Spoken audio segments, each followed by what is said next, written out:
Good evening. Our guest tonight is Michael Rotondi. Michael Rotondi is not his real name because we know him under the name Roto. You will see he doesn't look like an LA guy. He looks like a mixture between a Japanese, Chinese, English guy, and this characterized his work, I would say. His open mind to all cultures, his open mind to all architectural terms, and the most important thing is the most open-minded teacher I know.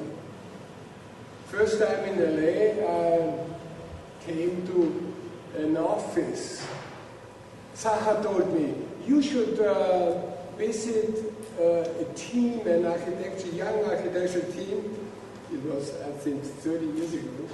A young architectural team called Morphosis. The address is in the Stoner Avenue somewhere in LA. And I found out where the Stoner Avenue was because I like the name so much because it reminds me of the Rolling Stones. And I expected the architecture of Morphosis will be like the Rolling Stones. But when I came to the office, a garage of course, Michael said, I will show you some pieces, architectural pieces. And the first object, the first project he showed me in reality was a building of Eric Moss. And I thought, okay, that would never ever happen in Vienna at this time, that if you come to Vienna and the guy, if you go to Holland, he will never show you a project as a first project of another guy, like Domenico, he would not. So this was the first very impressive attitude of Michael I got to know. The second one was, he said, okay, I will be the dean of SciArc. Would you like to come to teach on our school? And this was the beginning of my career of being a teacher. So Michael Roto, much better, is of course an architect. He is of course a teacher, and now he's teaching on SciArc again, I think. But I think the most important thing is, and I hope we can see it today, is understanding of different things which are more than just architecture. So let's welcome Roto.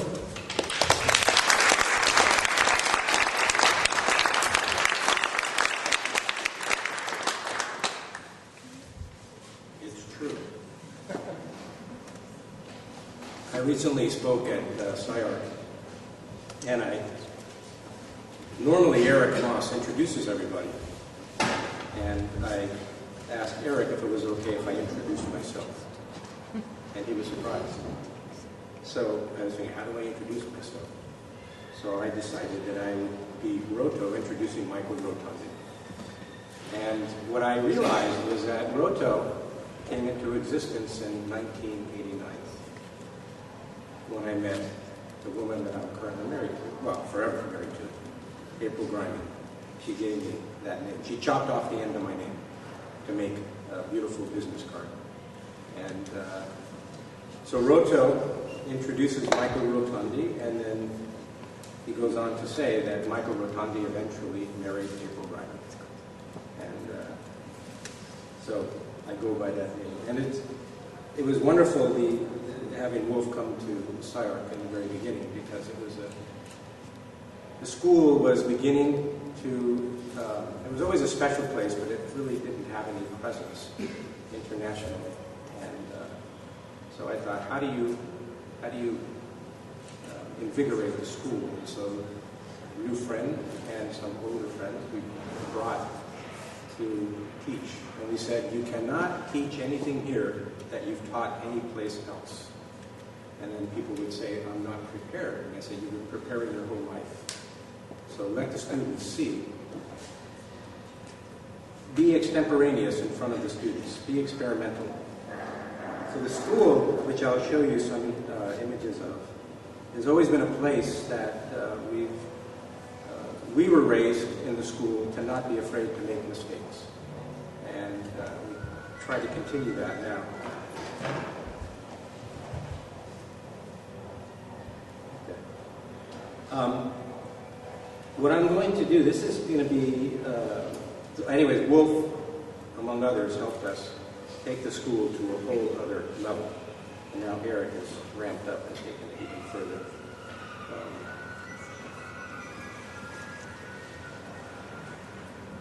SciArc actually has been my greatest teacher. It's unusual to think of an institution as a teacher, but in the very beginning, when we started the school, it was a positive outgrowth of the 60s. Instead of being angry and blowing things up, we decided we wanted to construct the world that we imagined and not try to change the one that already existed. And we had no structure in the very beginning. There was no classes, no curriculum. We didn't even define ourselves as teachers and students, which is very unusual. What we all learned is that we had to take responsibility for our lives, which we thought conceptually we could do, but we had never learned how to do that. Our parents, our teachers, everybody would, when we woke up in the morning, would have instructions for us. And finally, we were in charge of our own lives and walked around wondering what to do. And eventually, we figured it out. So it can be said that the school was truly a self-organizing system. And it, over the years, organized into a society made up of a lot of very interesting individuals, but we had one thing that was our common ground, which was for the school to survive, for us to survive, and to push architecture to the next level. But it was always to be very open-minded about architecture, to bring everything in to architecture and not try to narrow the scope. So that influenced me greatly. I've stayed open-minded for a whole variety of reasons, and my interests have been very, very broad. In recent years, I've become very interested in how the imagination, but then how the brain actually develops and grows, and then watch my son grow. What I've realized after so many years of both practicing architecture and teaching, that I believe I feel that I'm a natural-born teacher, and it happens not only in the classroom. I see it actually as a theory of economy. I see teaching as a theory of economy, that whatever you know, you basically divest, you give it away. It's a gift economy. The economy that we grew up with in America is one that you acquire, you store, you spend strategically in order to acquire more. And then any ideas that you have, you keep them to yourself, because they're intellectual property, they're trade secrets, and then eventually you have a patent. Right now, we think that there's great inventions in America. I don't think so. I think there's innovation, but I don't think there's very great inventions. The greatest period of invention in America was a couple of hundred years ago, when Benjamin Franklin, who was one of the founders of the country, had many inventions. He didn't patent anything. His belief was that anything that anybody invents should be put out into the public realm so that other people can learn as quickly as possible and then take it to the next place. America's greatest period of invention, when you look at all of the things invented in that period of time, it completely surpasses what's invented now. And SciArc was founded on the belief that it's about cooperation first and competition second. We cooperate with each other and we compete against the standard that the school sets. And then you'll see some images how we spatialize that. So I'm a teacher who practices architecture. So this is going to be an experiment. Hopefully it'll work. I've integrated the teaching and the architecture, as you'll see. And maybe it'll be coherent. I could say in the beginning, there's a saying that when you're not sure, well, if you want to hit a bullseye, first you place the target and then you shoot the arrow. And then you always get a bullseye. If you're a cook, whatever the recipe, if you burn the chicken, you call it Cajun. So you come up with a concept afterwards. So this might be about non sequitur, this lecture. So it's putting together, it's basically to present ideas. It's not to present an argument and say this is the way the world ought to be. So let's get started.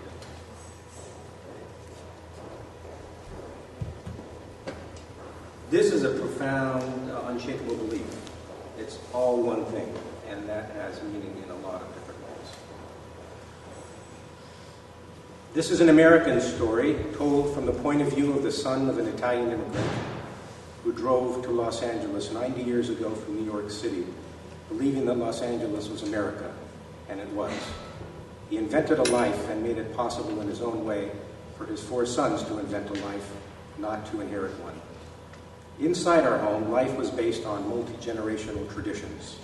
Outside, life was negotiated and inventive. Our neighborhood friends were an eclectic group, a tribe of individual difference with a common ground, freedom to invent a life.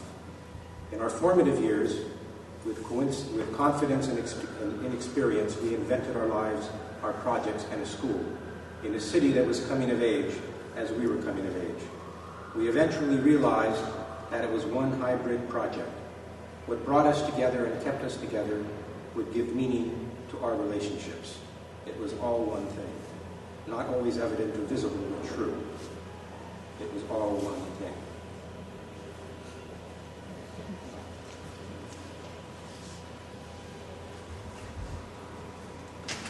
He travels with me. This is a homie. I forgot. So when he goes places that I can't go, little spaces. Okay, this is a big picture, opinions and aspiration. Cooperation is biological necessity. Teaching and learning are fundamental to evolution. And coming from a very large family, I realize that everyone is right from their own point of view. The problem is always failing to negotiate and finding the truth in the middle. The observer is the observed, which means who I am and what I manifest in the world is me. So it's a mirror. Don't let the facts get in the way of my imagination. And humans are inherently good.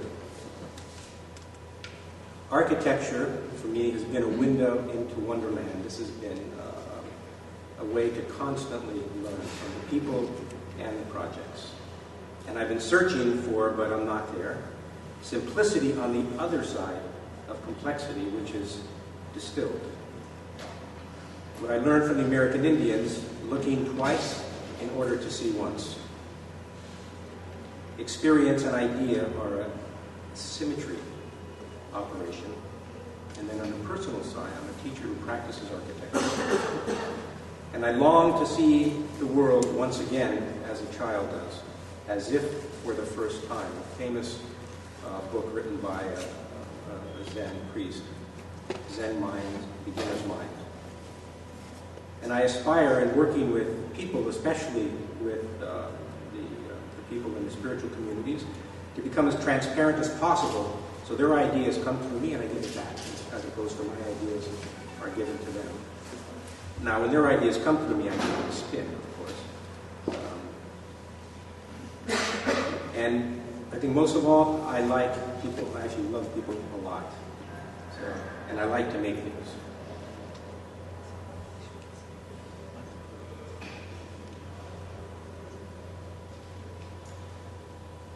I wanted to see if there was any sort of physical proof to centering, or everything always coming back to zero, or symmetry, as it's called. Symmetry is a visual. Symmetry is conservation of energy. Everything comes back to the point of balance. Osmosis in the body, there's the balancing between the cell membrane. Homeostasis, the body's always coming back to a state of rest. In physics, third law of motion is basically reciprocal action. action, reaction, and then in spiritual traditions, karma, what goes around, comes around.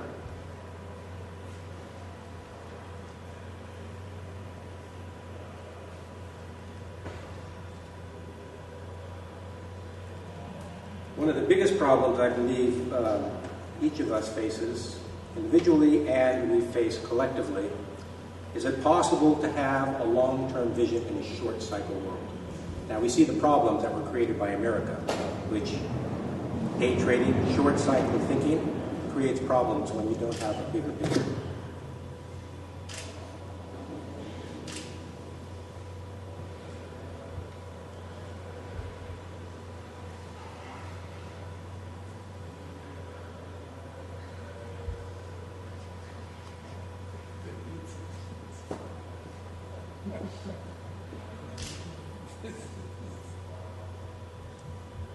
So I've broken it into these words, which I continually research and go deeper into them, which I've learned to do in solitude.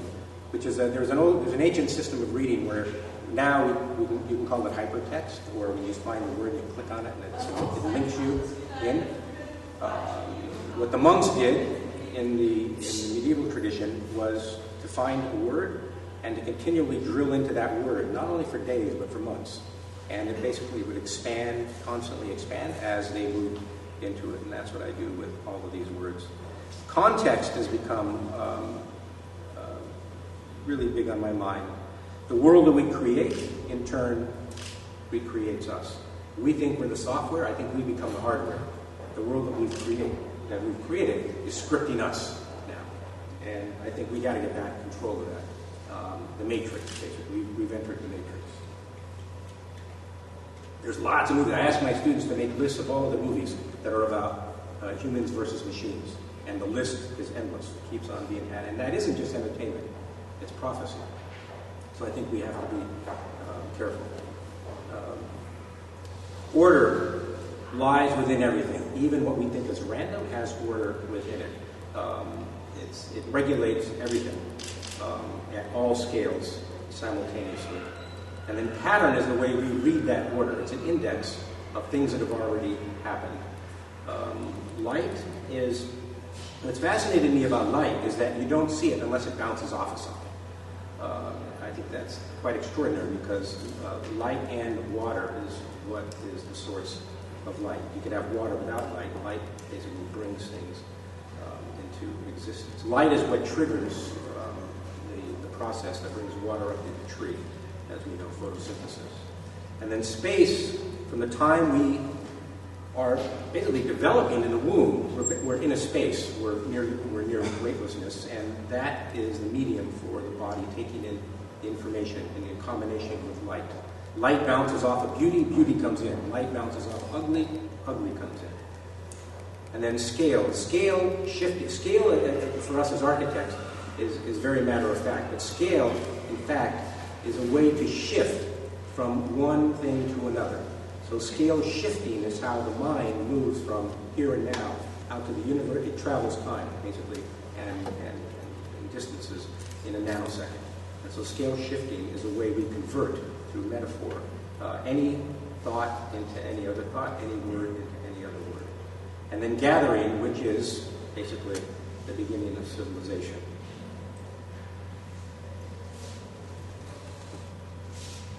The context for me begins with looking at the cell. The cell, the molecule in the cell, the DNA molecule, has a holographic memory of the entire body.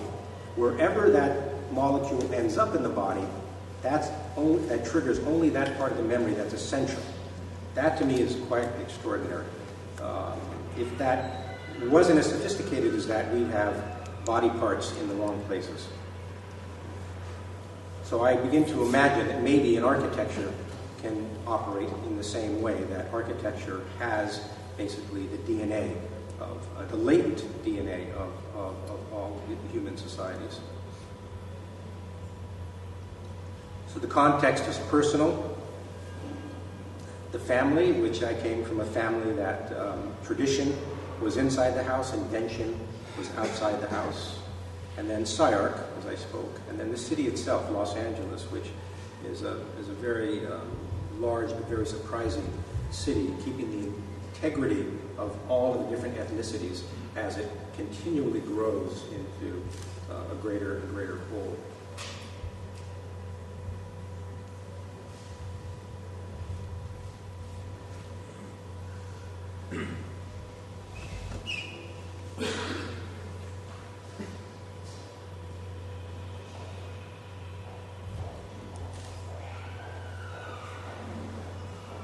Is it possible that at the moment of birth, we are potentially all-knowing?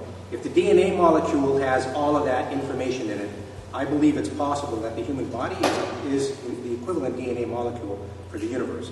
We've been raised to believe that we're empty when we're born. I don't think we're definitely not empty. And then the teachers have to fill us up. Not true. The way we learn is by the knowledge that is stored inside, that's latent. Something connects from the outside, the knowledge is on the inside, and then that's the way sight occurs. In the first 4 years of birth, in the first 4 years from the time you're born, the cells in the visual cortex are waiting for the light outside to come inside in order to now record events and images. And then the next time, that memory is there. I believe that all knowledge is stored inside of us in the same way. It wants to connect with what's inside. If you're born blind and you have an eye transplant at 10 years old, you're still blind. The cells that were in the visual cortex have left, and now the other senses have taken over. Great book by Darcy Thompson on growth and form. In many things, but in the human body in particular, things will change size, but they don't change shape. So everything is growing at its own speed, but in proportion, so it ends up at the finish line at the same time. That I find extraordinary. We're a learning organism, both individually and collectively. As groups, we learn collectively from each other and the events that we create together. From the time when you're put down on the ground and you begin to crawl, that's the period when your brain grows the fastest, because you're taking in an immense amount more information and you need more RAM. So the brain grows faster at that period of time than any other time. And then the memory begins to deepen. Greatest number of nerves and the most sophisticated part of the nervous system go from the fingertips to the brain, and then equal number of nerves come back. So each time you experience something, the memory of the prior experience comes to the fingertips.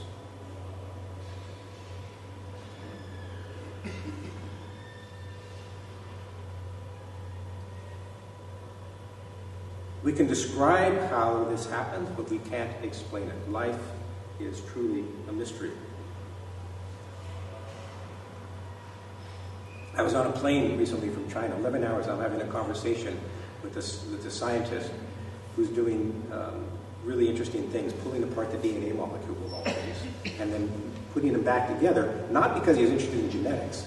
He said that the memory of the DNA molecule is so intense, no other part of the body has that kind of memory. He wanted to see what he could do with it. So he pulls apart the 2 strands, puts together 4 strands, and then he starts connecting the 4 strands, and he goes from basically a 2-dimensional plane to a volume, and he starts making a gel out of it. He takes the gel, he puts it into a mold, and then he puts it into water. He takes it out of the water, puts it into another mold. It takes another shape, and then another shape, and another shape. He puts it back into the water. It goes back to its original shape. So I asked him, is the memory in the gel, or is it in the water? He goes, I don't know. And I said, it's a mystery. He goes, no, there's no mysteries in science. There's no mysteries in science. So we spent 3 hours discussing whether mystery has a place in science. So this made me start to think,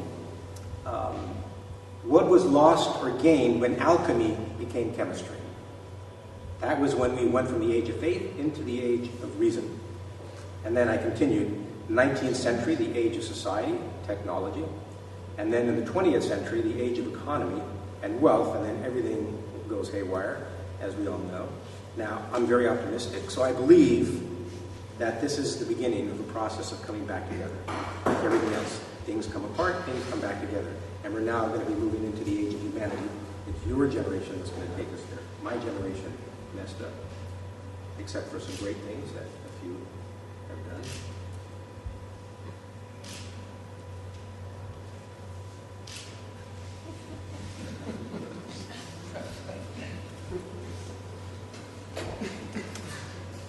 What is lost is wisdom.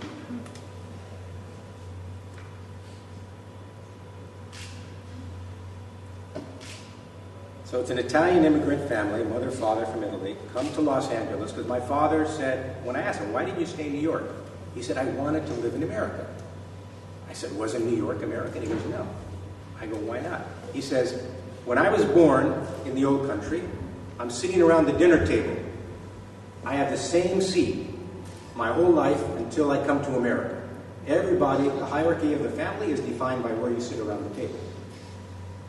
And I said, well, what happened when you came to America? And he said, I had the same goddamn seat. When he was with his family in America, he had the same seat. So he said to my mother, let's get in the car, we're going to the coast, which was California.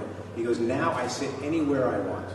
Now, I didn't realize that every night at dinner, we never sat in the same seat. And I never knew why. He would sit down wherever. So whoever you wanted to speak to, that's where you sat. When I went back to visit, 20 years after the first meeting with my mother and father's family,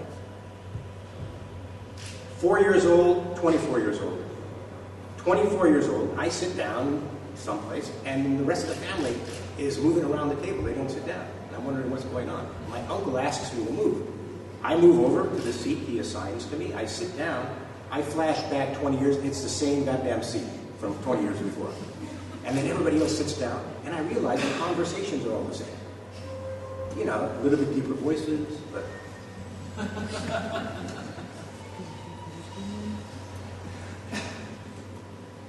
What you'll notice is my head there, I'm the short guy, my head there is the same size as now. When I was born, my mother said I came out like this.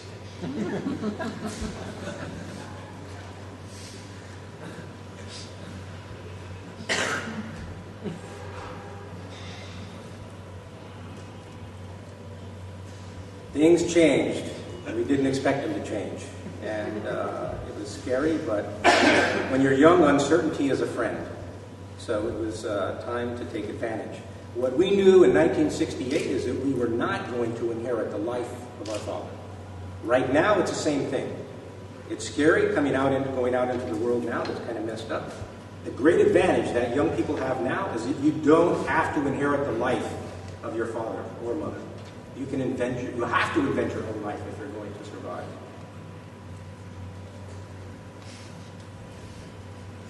And the world always changes, beginning with the students. It starts in the universities and goes out onto the streets. But at the same time, the flip side,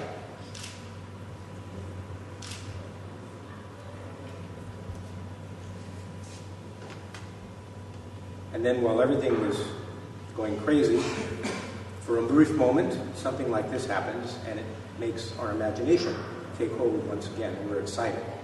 And then I decided, okay, what are the two basic human motivations? Love and fear. And this is, and the objective is to try to stay in the middle, which is really, really hard. And you're never completely on one side. I asked someone once, a guy that worked for me, he's a Tibetan Lama, he's an architect, graduated from Sliver. I asked him if the Dalai Lama ever got angry. And he goes, oh yes. And I went, yeah, right. He gets angry. But when he gets angry, his voice doesn't change. His finger hits the table. He said when he gets angry, the finger hits the table harder and harder and harder, but his voice stays the same. I tried doing that, but you got to practice. It hurts the finger.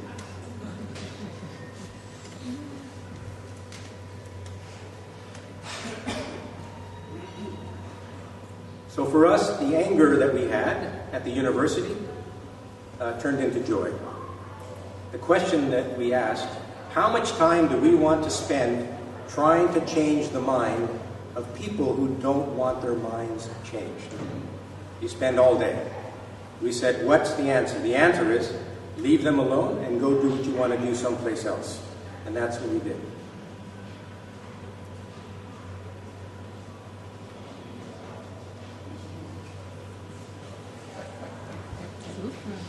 The longest school in the world. This is really important. I think, in retrospect, how the school grew so quickly was through cooperation. Yeah, we fight, and it's just like in a family. The family I grew up in, kissing was an act of love, but so was biting, you know? So they come together. But cooperation is an idea, but the way we make that idea physical, spatial, is all the work that's produced on one side immediately goes to the other side. And that side is 800 feet long. And then we tell the students and then what you do to get everybody to walk is you put the bathrooms very far apart. They're at both ends. And then when they walk to school, we tell them to take their sketchbooks and to copy whatever they see, but then acknowledge who you're looking at and tell them.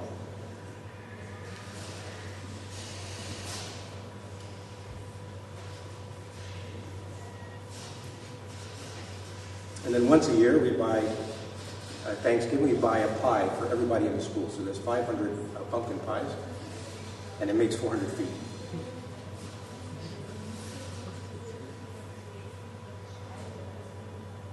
I've seen Los Angeles go from second growth all the way to what we might consider seventh growth right now.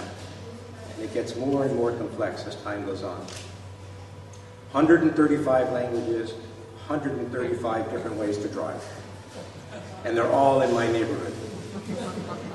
It's true, you know. The Chinese drive like they're always looking for a parking space, you know. In Spanish, there's no word for line in the road, so they go like this, you know. The Armenians are always out the window yelling like this, you know. And I'm, you know, for me it's like riding the rapids in the river. It's really a lot of fun, if you're ready for it.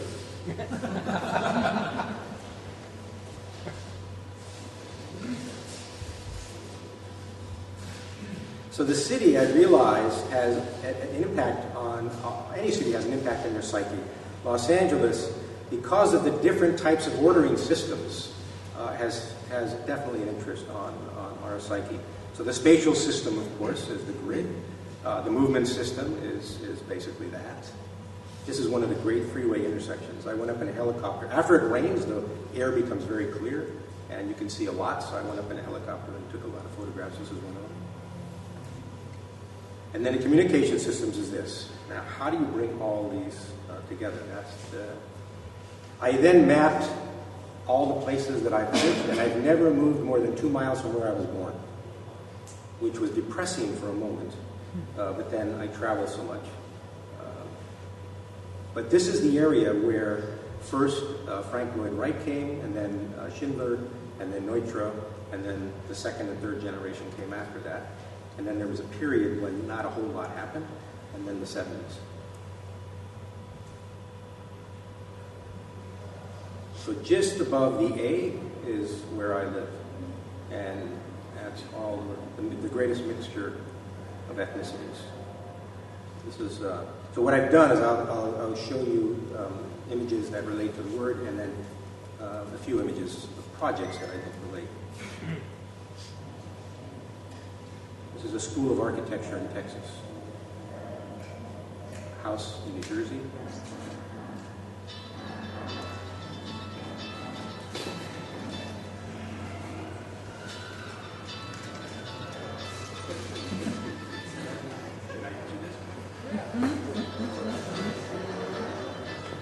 Once my phone went off when I was giving a lecture, and I'm looking around ready to blame somebody, and it's me.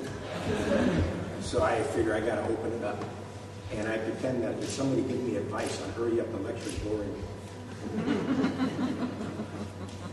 One time my zipper was open. It's true. And I didn't have a podium.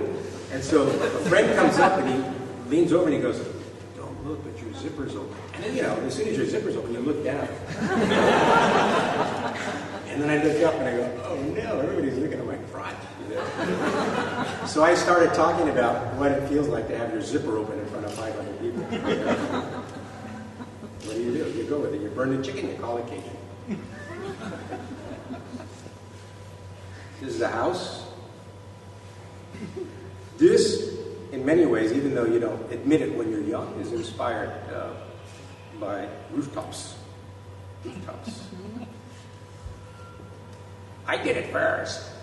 That's what architects always say. They change the date on things. I did it first. Oh, did you see? No, I didn't. I don't read. I don't read. You know? Everything comes, it comes from God to me and out. I don't read. I don't look at anything. I'm blind, actually.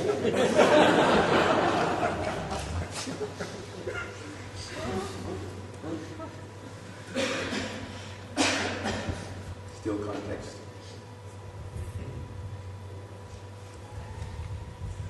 There's always lots of ideas that we add to projects to make it sound like it's theoretical. This big orange ball, the largest shipbuilders in the world are in Nagasaki, and they put these balls and they put gas inside and send them across the ocean. And so when I was doing this project in Nagasaki, I saw it and I go, I want one of those. You know? And they said, what are you going to do with it? I go, I don't know. I don't know.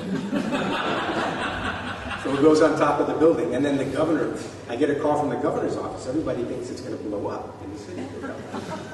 So he says, you must come to Nagasaki for a news conference. And I go, okay. Man, it's very formal in Japan. You know? So I'm very nervous. I go, oh, what am I going to say? And they say, what's in orange ball? They say, why green? And I say, you don't have to conjugate verbs in Japan. Why green? I go, like mountain. And they go, why blue? Because there's blue on the side. I go, oh, like sea. And they go, why orange? I go, like orange. And they go, hi, Rotondi.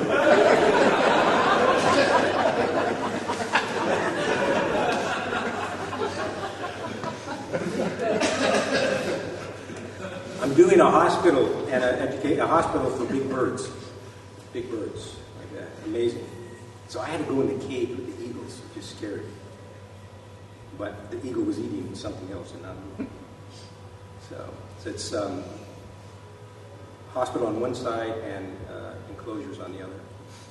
And then a great project for me is 500 acres in the mountains for a monastery for Tibetan Buddhists in California. And a temple. Translating how to do construction documents on a building like that. This is a project where you have to you have to become very transparent, because it's not about me expressing my will, it's about me helping them restore their culture. And then a building on Hollywood Boulevard that we just finished, which is public space essentially. It's a black box, but it's public space at the ground and on the roof.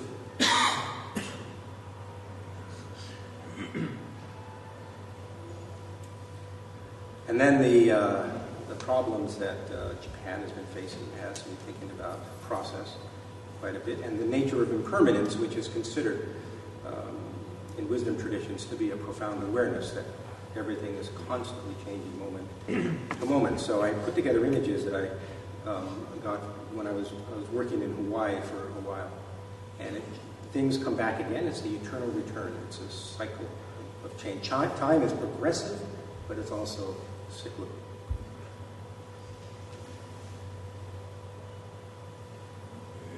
And it returns once again.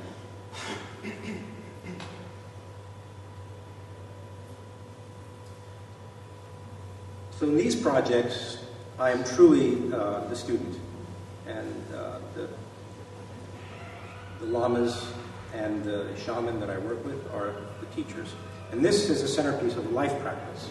So this is a way I can, one of the things that I've become, I asked myself 20 years ago, it was a very special two events that happened.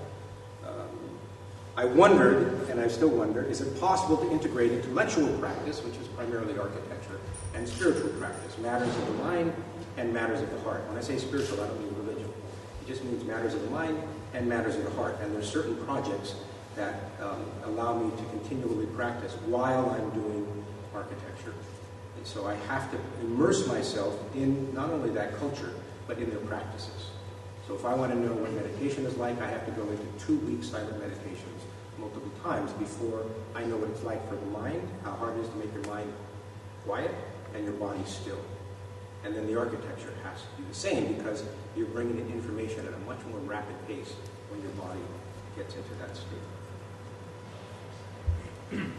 Lama G, he likes that. He thinks, oh, I'm a hip hop guy, huh?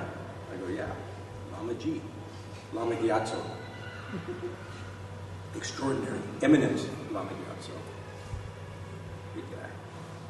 So I pretend, I say to myself, I'm on full scholarship. So this is my pro bono work. And then I've done work with American Indians, and then learn from them their systems of reading the sky and bringing it to the earth. And then trying to develop buildings that are not only have a practical use, but have a profound use, which I'll show you. And then we're doing a project, 100,000 little, there are 99,000 little stupas and one big stupa on something that is basically paraphrasing the Borobudur, also in California for another Tibetan group. And it's to house the Maitreya, the Treya Buddha, which is the female Buddha. And then in China, I've been working in another monastery. It started some years ago and it's come back again. And they wanted to know how, through architecture, can you go from tradition to invention. And after weeks and weeks and weeks, we ended up with the obvious.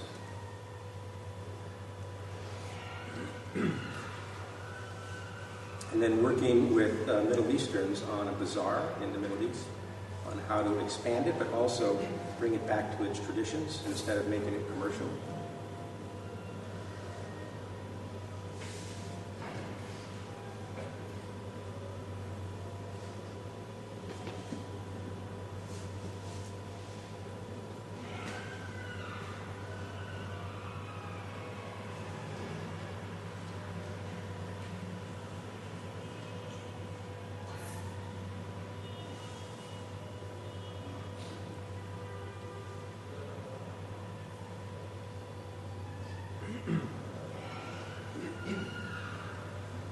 This is the plains of Nazca in Peru.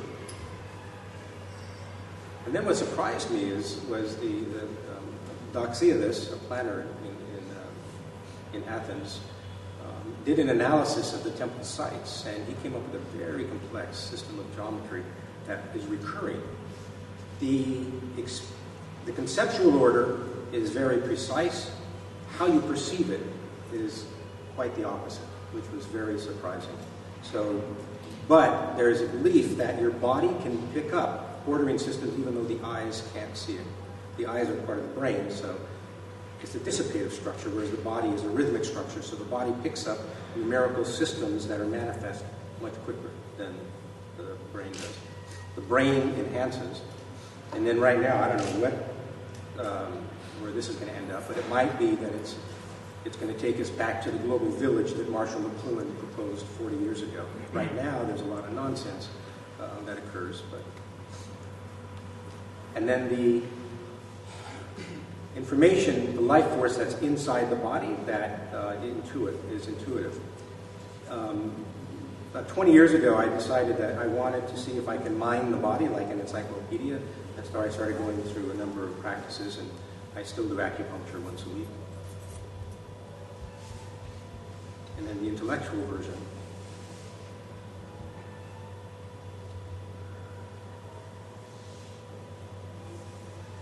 This house, the objective was simply to see how complex we can make something, and is it possible to make it coherent. And so we set up this system of rules that were manifest geometrically and then materially. And it's drawn two-dimensionally, but it's conceived as a three-dimensional system.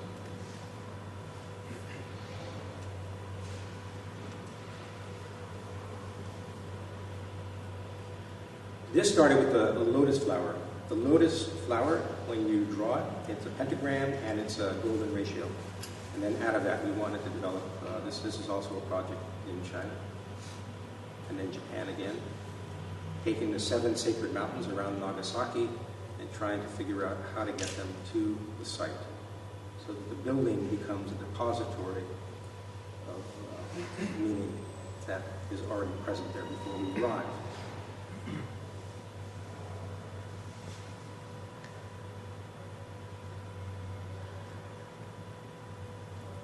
The School of Architecture came from working with the students on music. I asked them to draw their favorite piece of music, and the drawing had to be as long as their body. And they had to do basically the melodic line and the rhythmic beat. And I was surprised at the diversity of music that they came up with, and then we basically pulled it all into one drawing.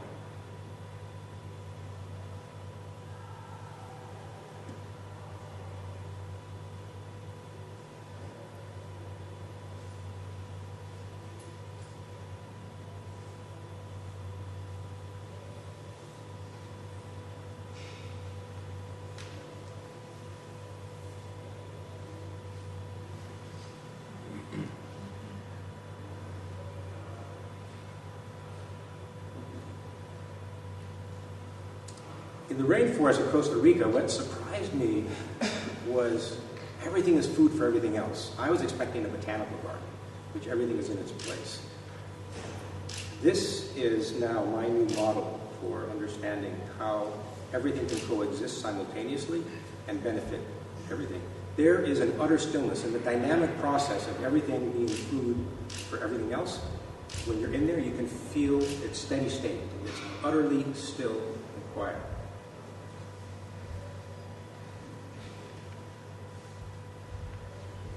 So the star knowledge of the Lakota, which are the plains of the United States, the Indians that live in the plains, they saw the relationship between practical and profound. So when they read the sky, it was a spirit for their spiritual journey, but it was also for geography, physical geography. So it was basically their GPS system for their body moving through space and their soul, or spirit, because they don't say soul. They don't have a soul. This was one of their journeys through the Black Hills. And this is their symbol for unity, but it's also the symbol which the teepee comes out of. So the teepee is a symbol for creation on the horizon, which is where humans exist. So the horizon is the zone of creation.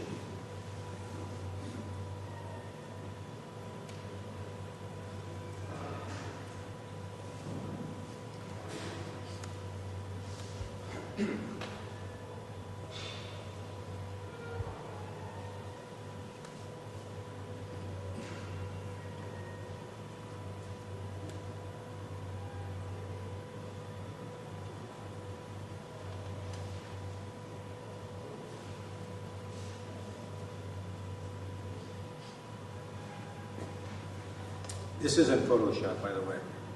This is actually an iceberg melting. I was rather curious that it melts in this way, but it's pretty amazing.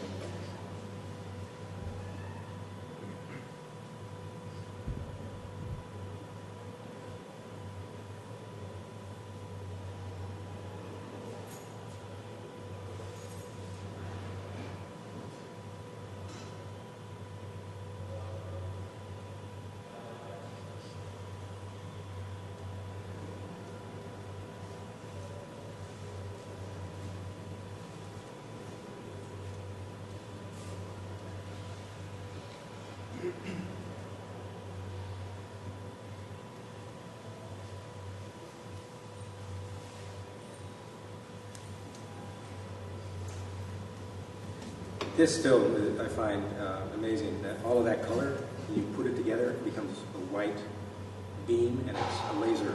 And that becomes a metaphor for my energy. If my energy is like that, it's when it comes together and it's focused that I can go deep, actually. And it burns, as we know, a laser burns steel. But light also carries data or information. Not only through the fiber, light bouncing around takes information off of that wall and into our bodies.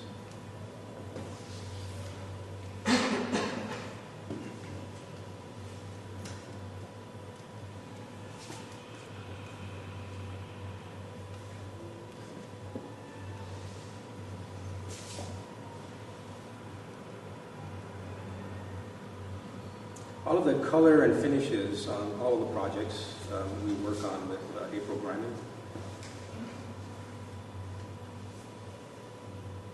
This is our little spa in the desert. Next winter, if any of you get really, really cold, this is hot water. Very sweet hot water. Just think of this. Only 7 rooms, so you better make your reservations fast.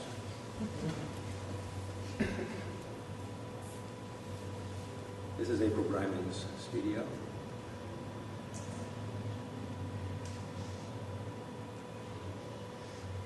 The building as instrument, this on the reservation is placed in a way where the sun, the summer solstice and the winter solstice come through.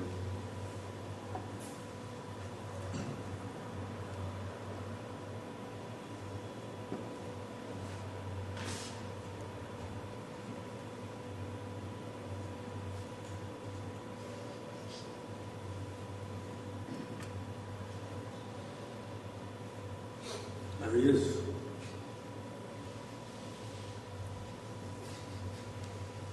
Nesting and flying. Renewal and creativity.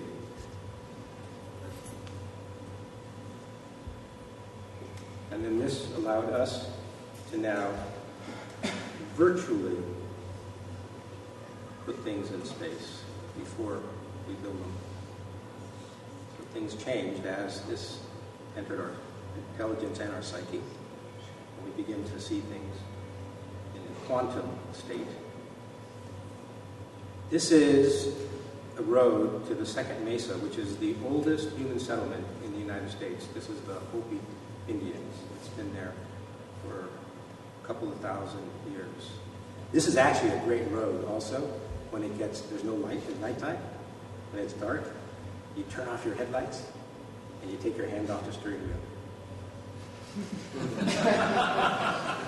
It's better to do it when your loved one is not in the car. You get scared. What's also great in the desert is you can bring your car out into the desert. And you know how the car moves very slowly by itself without your foot on the accelerator? Well, you can get out of the car while it's moving and walk along the desert and then get back in the car. You know? Such a liberating feeling. So you keep on getting out, you walk around, maybe, you know, you have some water, some juice, and then you get back in the car, you go, hello. So I'm always experimenting. And April goes, what are you doing? I'm always trying to figure things out. And sometimes I'll just stare at something while I'm trying to figure it out. And she gets, it's embarrassing. It looks like I just took you out of the home. You know, because I go like that. And she makes fun. She goes, come on, we got to go back now. You know. So I go walking real slow next to her.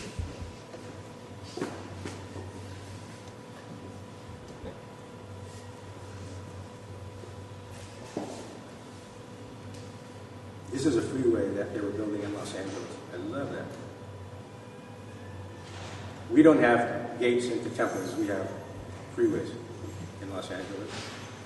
This is a quarry in Carrara. This is the way we drive in Los Angeles.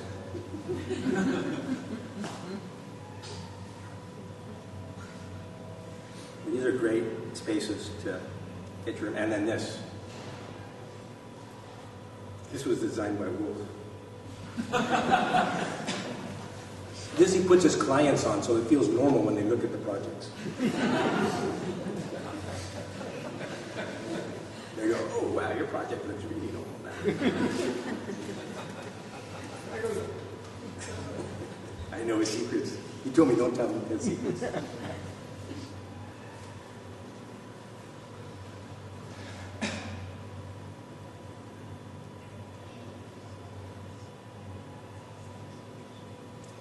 Is it possible to move fast in slow motion? That was one of the great wonders in this scene for me in The Matrix. Yeah, where the guy is moving really fast and Neo is moving really slow. It's like in Blazing Saddles. Anybody? There was a movie, Blazing Saddles. The fastest gun in the West.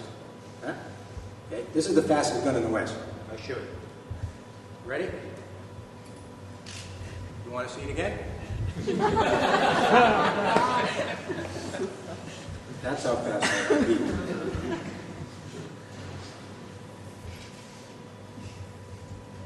This is my son's house. Ah, that's not this.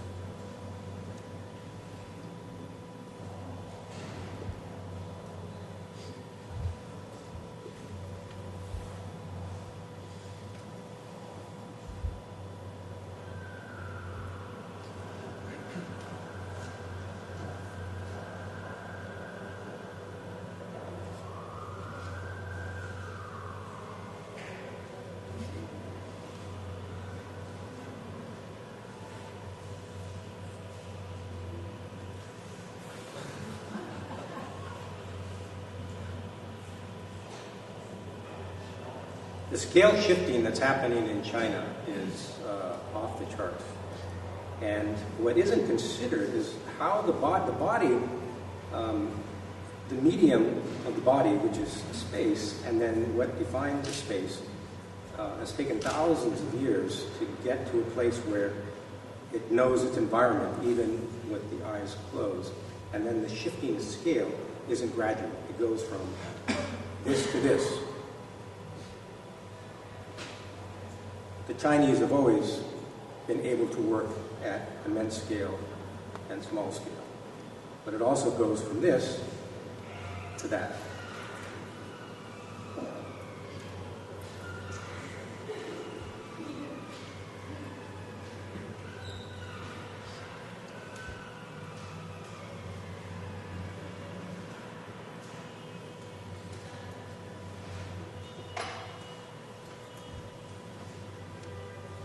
And I do believe that we're hardwired to long for not only communion, but pressing flesh. Why do we come together?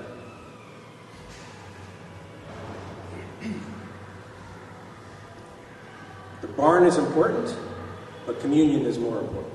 So that's why they continually do this. I think this is the way we work in the schools of architecture. The creative moment is a very intimate moment, a very private moment, but then whatever you discover becomes public. And it's not only presented, it's shared with everyone else, and that's the important thing.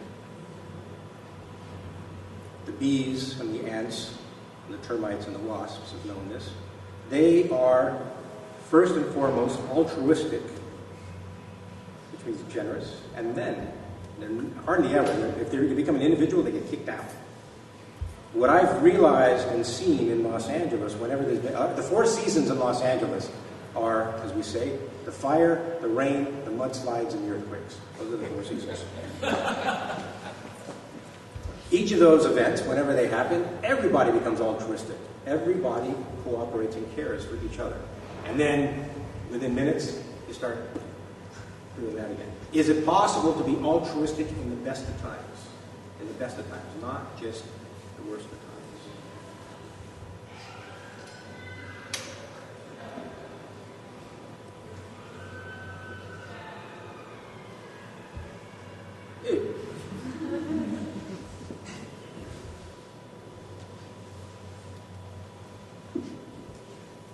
That's in Portugal.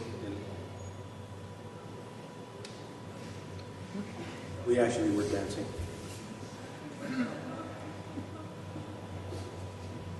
And then in Iran, I was in Iran just before the elections, and I always have a list when I go. I say, how come if you, and then I wanted to see the whirling dervishes.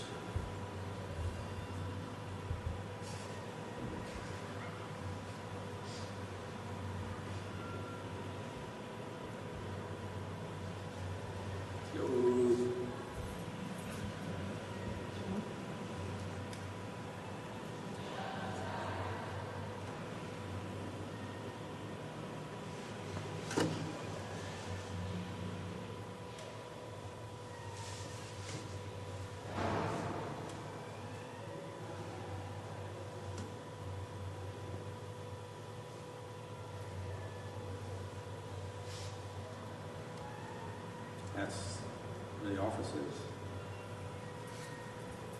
from hand to mouse. One of the ways we communicate with each other at this table.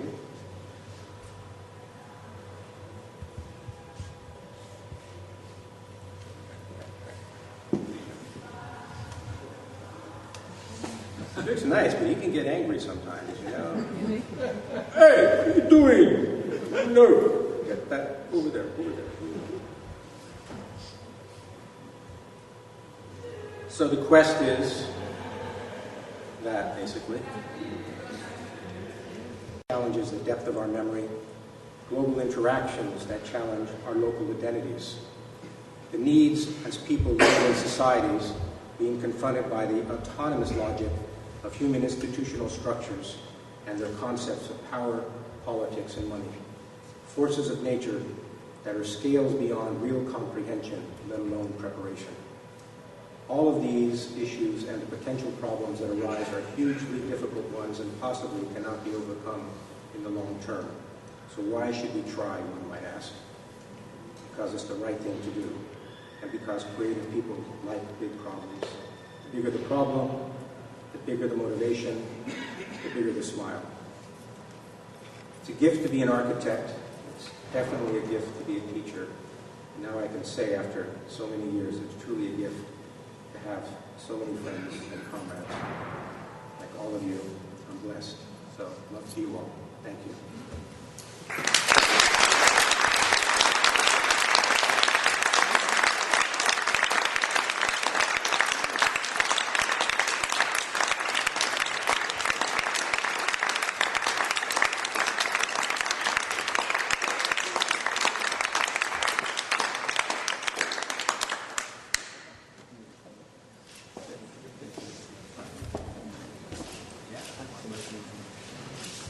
Am I taking questions? You can ask questions in any category. Sports, entertainment, or...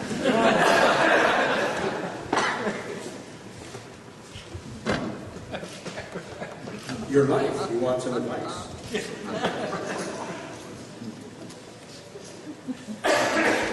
Actually, years ago, when I first started teaching, and students would say, I'm having trouble at home because I'm here so much. You know, I'm not there so much. What should I do? And I say, get rid of them. You can always get another mate. This is your career. No, I wouldn't say that. No, I'd say, you know, you can work on both at the same time. So. Good question. So. Yeah.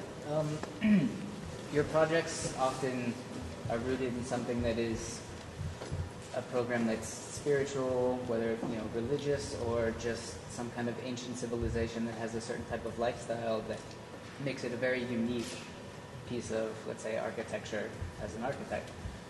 What is that like for you as a, engaging yourself in that type of experience, and how does that change you?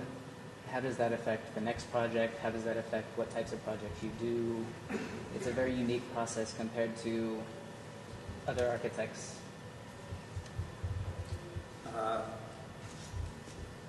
I think generally architects,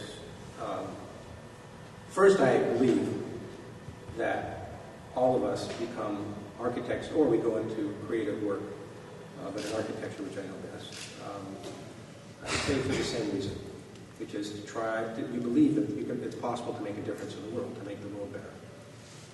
And then when you're young, the objective is to put your mark on things, which I still can do if I want. But most of the work that seems to come to me, it's interesting now, even the work that I'm doing, I've recently been attracting 30-somethings that are what I would call serial entrepreneurs. And they're going into what is called they're social entrepreneurs, where they're trying to figure out how do you do good and do well? How do you make money and do positive things in the world to bring it back to a place where things seem to be in balance once again? And what's interesting, years ago I was asked, how did you market yourself to get the Indian work or the Buddhist work? And I say, I've never done conventional marketing, which isn't really good for getting a practice to grow, so I decided I'm going to keep my practice at the same size, and I'm comfortable with that. So it varies from anywhere from 5 to 15 people, depending on the work. But I do what I now understand is psychic marketing. The kind of life that I've constructed for myself and the kind of relationships that I've established tend to attract people, not only in the spiritual realms, but people that are interested, the younger people, the 30-somethings, that are not only looking at me for my experience as an architect, but asking me to help sort of guide them through. Because now I see that my primary role when I say I'm a teacher is not just in the classroom. I really want to download. I want to zero out before I die. I want to take everything in and put it back out again before I check out. I want to go out light. I want to be like at zero when I go out. Now, I'm not sure. It's like a project when you have a due date and you're like this, and then you go, uh-oh, and then you bend the lines. Yeah, it might be like that. But the work is, when I say a window into Wonderland, the one thing we know when we work on projects is that you learn about a city, you learn about the people. If it's in a different country, you learn about that country. Well, you can go even deeper and deeper and deeper. And in certain projects, you're basically learning about yourself. And as you're working on the project, you're working on yourself. And there's certain projects that you can't do unless you are in the same, you're close to the same place. Like I can't be working on the Tibetan stuff or any of the Buddhist stuff unless I practice that as well. I don't practice it as a religion, I practice it as an everyday life practice.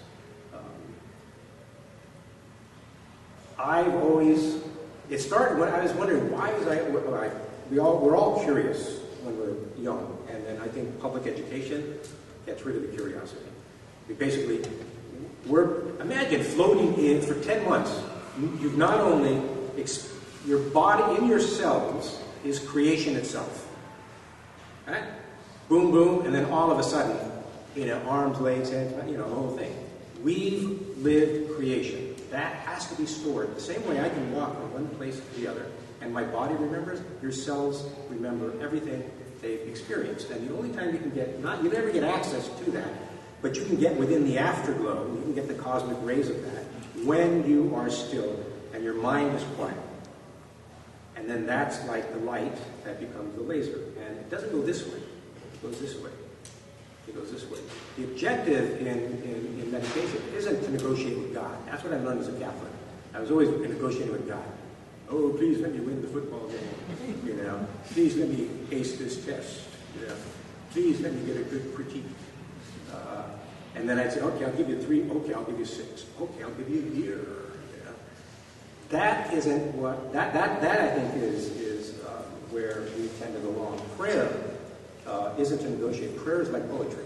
Prayer is to move yourself into a state of being that you then start to realize that everything is inside you as opposed to everything is outside of you. There are certain projects that allow you to do that. Architecture really is a lens, but it's also access into worlds that we otherwise wouldn't have access to.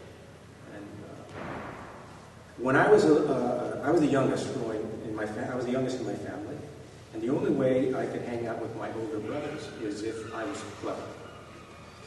And I had to know what they knew, and I had to know what their friends knew, so that I could sort of bring it up, and talk about it.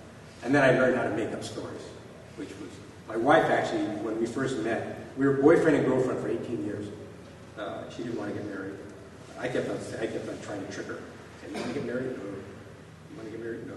And then finally, 3 years ago, she asked me, you want to get married? I said, yeah. So we got married secretly. Anyways, she thought that she'd go on with me on lectures, and then after about the 10th lecture, she says, can I be direct? And I go, yeah. She goes, you're a liar. I go, why do you say I'm a liar? And she says, every time you tell the story, it's different. And I say, well, a storyteller has a responsibility, Well, what I didn't know then, I started to wonder about that. Well, it turns out, I've just been reading, actually the last few days, I'm reading about optimism is also biological necessity.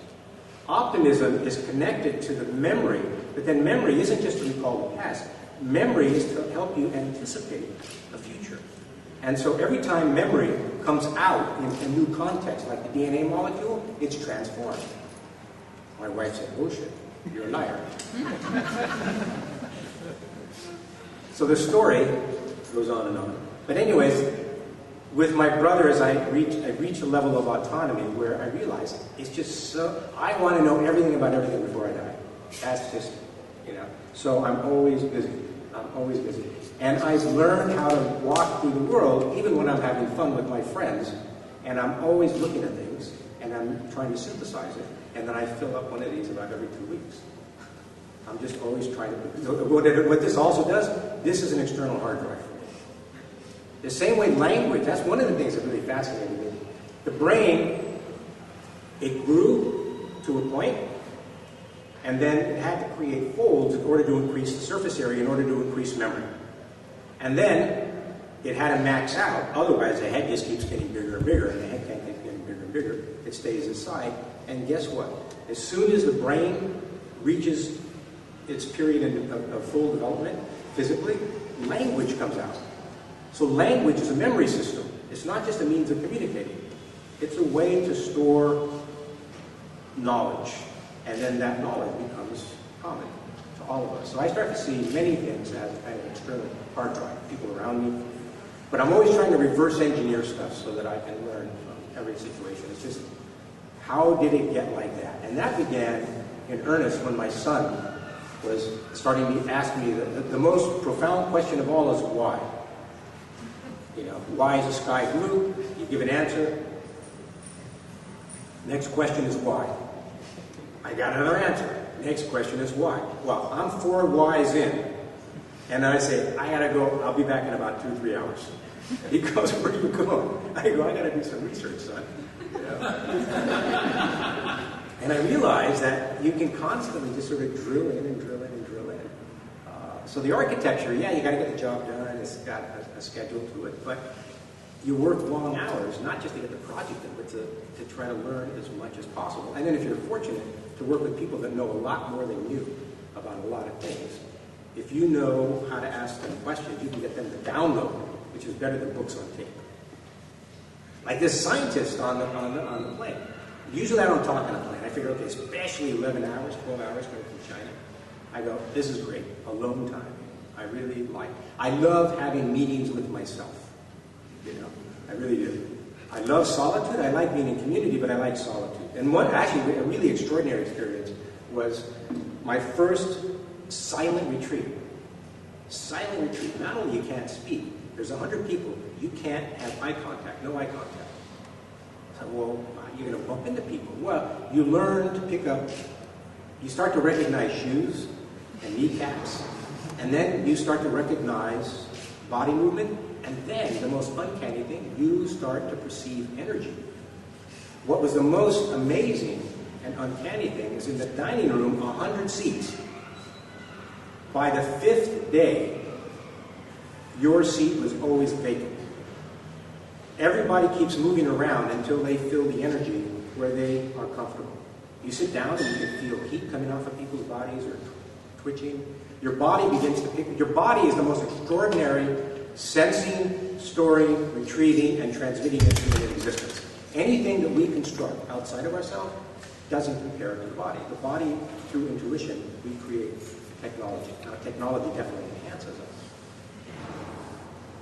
Anyways, there's lots of stuff that I learned from doing the work. And then I have to remain open-minded to see whether I understand what I'm working with.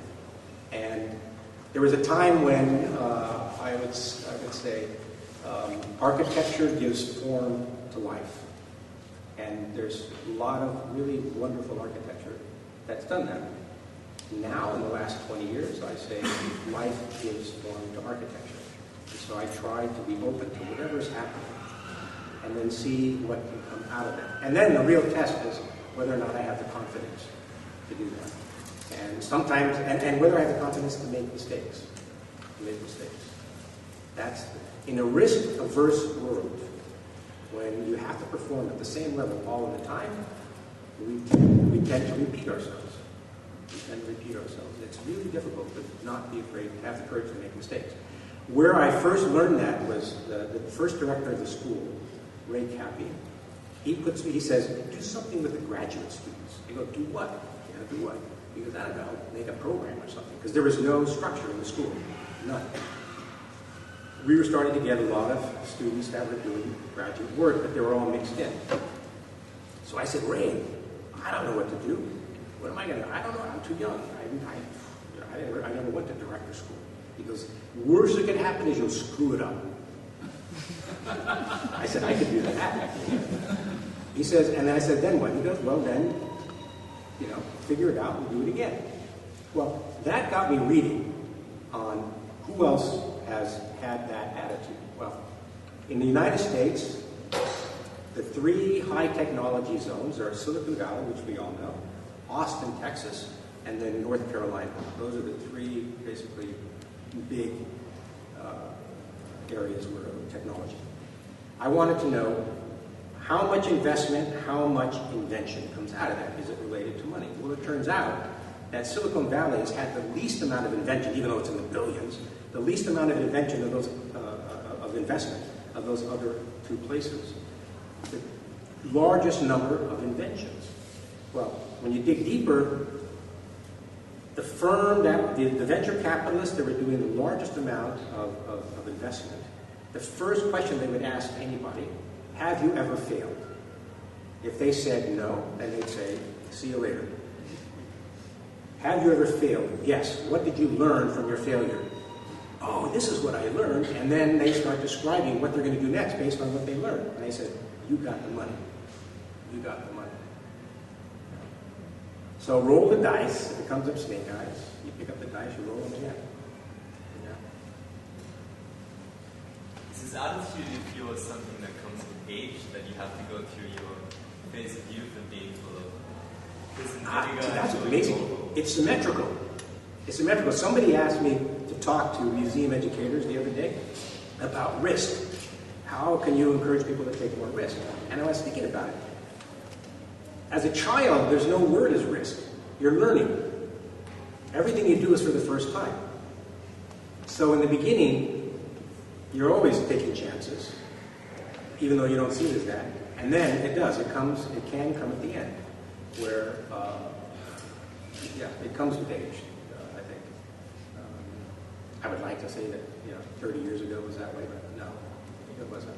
I mean, there was actually a time when I think I had just graduated from school, and I stopped reading. I said, okay, I know enough. I'm just going to stop reading, And when I thought about it, I said, I didn't want to upset the apple cart, as they say. I thought the stuff that I knew was so tentative that I thought if I read something new, I didn't know how to integrate it, so I decided I wasn't going to read anymore. But then I went into delusion and said, I don't need to know anything else. Now, I read, even the way I read now, I have a hard time reading my Kindle, because I don't read successive pages. I open things, and then I open something else, and I'm always reading things that seem to be unrelated topics in order to try to synthesize them into one topic, by going to first principles. If you go, I saw Bucky Fuller lecture once for 5 hours, and he talked about all the knowledge areas. And I said, man, this guy's got an amazing memory. Well, what I discovered over time was that if you go down into first principles, all knowledge is, if you see knowledge as a sphere, all the knowledge is out here on the surface. Now, first of all, you only see a portion of the surface because it goes around the horizon. You got to ask somebody else on the other side what's happening. Also, you got to memorize it all. If you go down into first principles, everything is the same. Essentially, when you get down in the first principle, the movement, the degree of movement is very, very small. So you begin to understand that in principle, everything behaves the same way when you get down into first principles. And so when you're reading, it's not just trying to understand all this stuff. It's trying to go deep. And the only way you can go deep is by reading science, philosophy of science. And there's lots of things now that are written for lay people. So, anyways, so dinner time? Okay, thank you very much.